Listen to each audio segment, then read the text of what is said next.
After restoring peace to Great Bay in the west, the final region of Termina still in peril is ancient Ikana in the east. A once thriving civilization is now a shadow of its former self.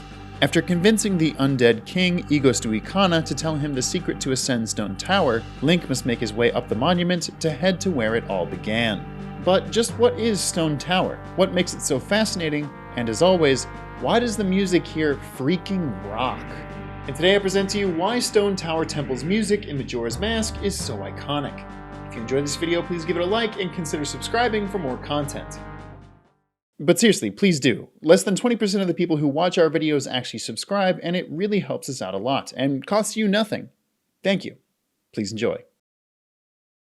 Long ago, the game states that there was an ancient tribe that lived in Termina that had access to Majora's Mask. They used its power, and they prospered, building the incredible Stone Tower, which is visible from several regions of the map. However, don't think that they just believed in the power of Majora and the Mask. There is also proof that they at least knew of the Triforce goddesses from Hyrule, as on the pillars leading into Ikana, there are what look like monsters or demons with the Triforces in their mouths. And in the tower itself, the moving blocks also have devils with tongues that reach out underneath them to reveal that they are sitting on top of a Triforce. And even the entrance to Stone Tower Temple is a garish-looking monster with a fiery finger pointing up to the heavens as if to condemn the goddesses. If you haven't heard this comparison before, let me share with you the parallels between Stone Tower Temple and the Tower of Babel in the Bible. The too long didn't read for the Bible is that humans didn't think they needed God's help anymore, or that they were equal to or even greater than God, so they tried to build a tower so tall as to ascend into heaven physically. Worried that these humans would work together and become too obsessed with themselves and their achievements, God cursed all the humans to speak different languages so they could no longer work together to build the tower. However, in Termina, the Triforce goddesses simply abandoned the land, which could be a reason why we can't find Din's fire, Farore's wind, and Nehru's love in Termina. This isn't to say, however, that they didn't have some other deities, because there are still the 4 giants. And there are several references to the people worshipping them as gods. But by using the power of Majora's Mask, the people there pushed onwards to the heavens. However, over time, Majora's evil sway over the people became too great, and started causing catastrophic harm. Fearing more calamity, the tribe elected to seal the mask away in the tower and watch over it from nearby. Over time, these people came to form the Ikana civilization. Fast forward a little bit, and the Garo tribe showed up lured by the power of Majora's Mask. A line of text from the game states that they were actually spies from a rival country. The people of Ikana fought the Garo tooth and nail, trying to prevent them from unsealing the evil of Majora. Unfortunately, both sides were evenly matched, and no progress was made, but neither the soldiers of Ikana or the Garo assassins refused to give up. Over the ages, both sides lost a true sense of who they were, and even their physical bodies. But they kept being driven by a long-forgotten duty they had sworn to uphold. And, catching up with the present, somehow the happy mask salesman was able to get his hands on Majora's Mask, and was able to resist its thrall. But the Skull Kid, a mischievous child, heard its call and was compelled to knock out the mask salesman and take the mask for himself. While he was granted great powers at first, he too fell to its corrupting influence. And even his best and only friends, Tattle and Tail, began to fear him. But let's talk about the design of the dungeon itself. Right away, as soon as we enter, we are greeted with an incredibly striking statue of Majora's Mask. This lends credence to the theory of the ancient tribe worshipping Majora as the source of their power as they built the tower, including a literal temple to Majora at its peak. Also, players might notice that this room actually has an open ceiling. You can look up and see the sun go by. In fact, this whole temple has a lot of open courtyards and even light puzzles to advance. Also, as a fun fact, on the original N64 version of the game, the developers put a swirling vortex in the sky. Apparently this was the boss room warp pad graphic that they probably put up there while building the temple and then accidentally left it up there. But it sure does make it seem like Stone Tower was getting awfully close to the realm of the goddesses. Now, my gut instinct for this temple was to assume the architecture was inspired by ancient Mesopotamia, which is where the Tower of Babel would have existed in the real world. Now, Babylon was an incredible powerhouse back in the day, and while they did have a lot of architecture made of stone bricks, it's not exactly a slam dunk.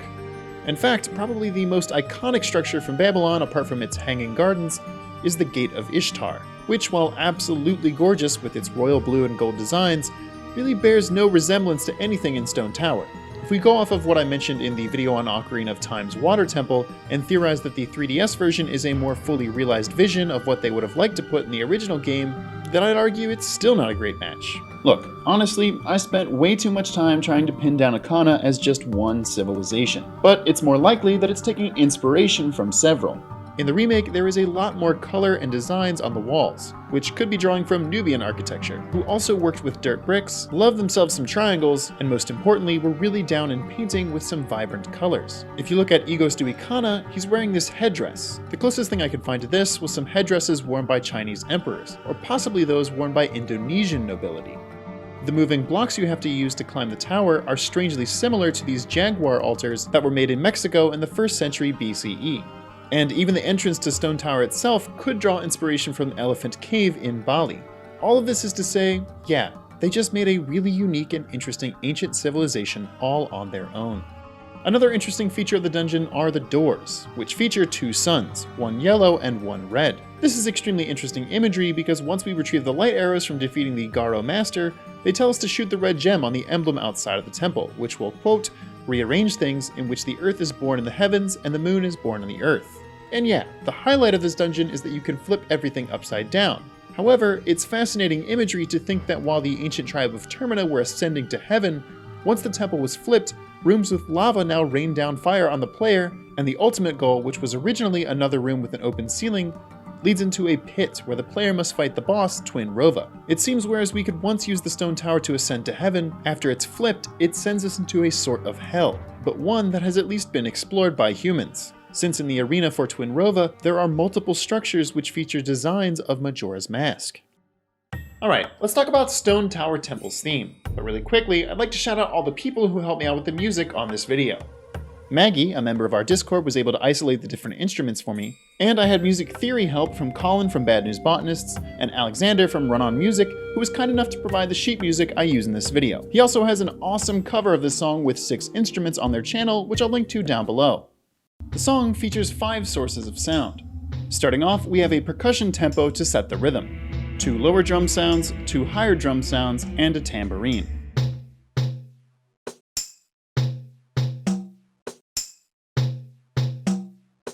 It's simple, fading in at the start and then keeping consistent for the rest of the song. Next comes the chanting, which features a simple melody. It serves a similar function to the glass harmonica in the Forest Temple, playing out some simple chords that will accompany the rest of the music once it comes in.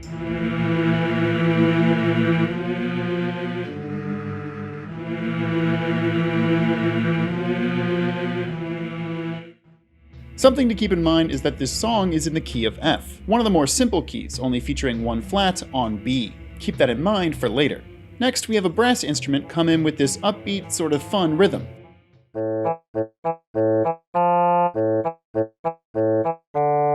Again, just like the chanting, it's incredibly simple, only going for 2 measures before repeating ad nauseum. The notes fluctuate between an A and an E, and land on either the higher F or the lower D.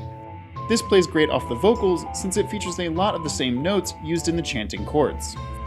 Finally, we get into the real meat and potatoes of the song, the true melody that gets stuck in your head for hours and hours if you so much as think of this song. And I'm happy to report, Kondo wrote a certified bop.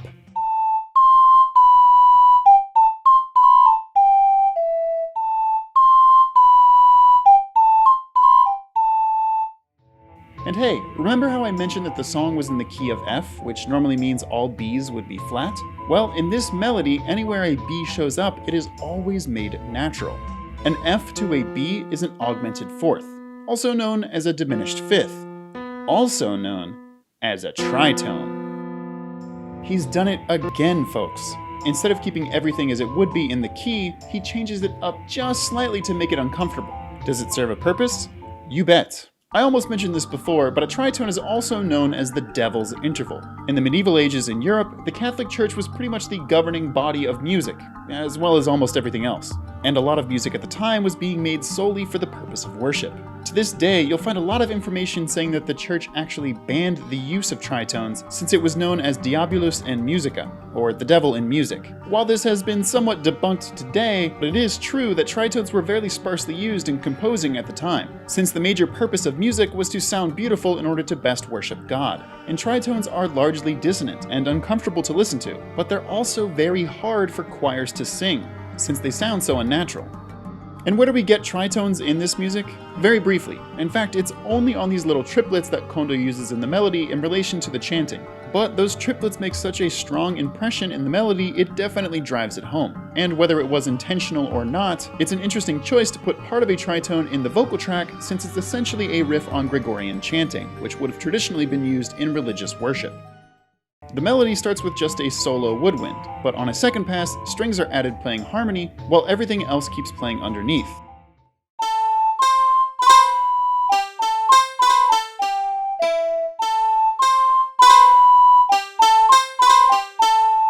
The melody begins to swell, and then ultimately everything else drops out before we are just left with a few measures of the woodwind playing alone.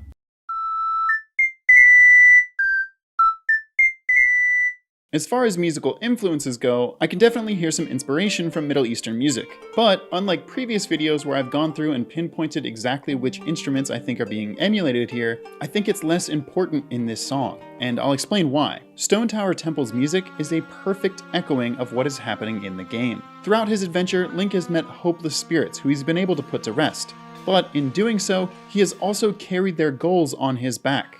Not just saving them, but the people they cared about while they were alive. And what instruments do each of Link's mask forms play? Goron Link plays the drums, Deku Link plays the Deku Pipes, a brass instrument, surprisingly not a woodwind, and Zora Link plays Mikau's guitar. Percussion, brass, and strings. All of these come together around Link's ocarina, which plays the melody for the song itself, and all of them build and swell before finally we are left with just Link's ocarina pushing forward in the song. It's absolutely beautiful and brilliant. Now, of course, as many people have been asking in preparation for this video's release, I have to talk about the inverted temples theme, since when you flip the temple in order to progress, the music changes as well. I've seen some information floating around online that the inverted temples theme is the same song played in reverse. However, this is simply impossible since some of the musical phrases cannot be made into a perfect palindrome. But while the music isn't flipped, there are some really interesting things to note here. Starting off, this version of the song also includes a sample Kondo used.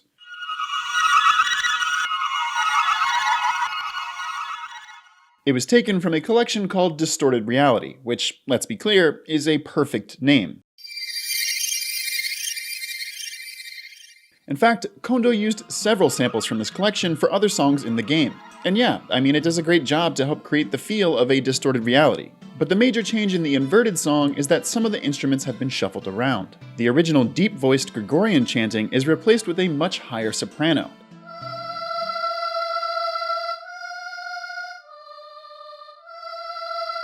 Similar to the higher-pitched vocals from tracks like the Shadow Temple in Ocarina of Time. And just like it did there, it feels like spirits of the dead calling out in pain. The percussion is still providing the same rhythm with the same set of instruments, but instead of the order being bass, bass, tenor, tenor, cymbal, it's now tenor, tenor, cymbal, tenor, bass.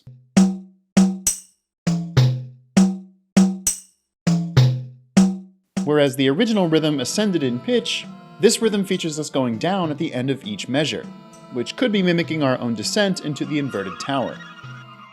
The upbeat brass rhythm is now replaced by a string instrument.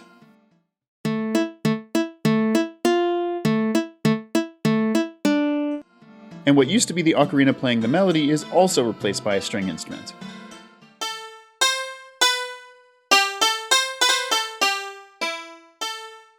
But the most interesting change is to the harmony that plays above the melody. In the original version, it was done with strings, but here it's a woodwind.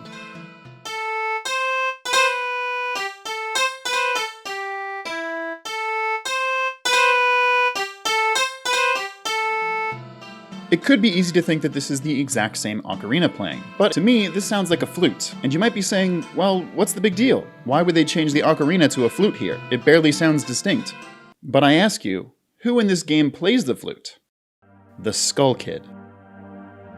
The original version of the song features everything fading away as Link's ocarina carries the song forward in a sort of hopeful melody. All the other instruments have been accompanying the melody to this point, and Link carries it forward to see their hopes realized. But in the inverted version, Skull Kid's flute takes it up from here. We aren't ascending as the hero of time, we're descending into Majora's world, with Skull Kid's flute leading us there.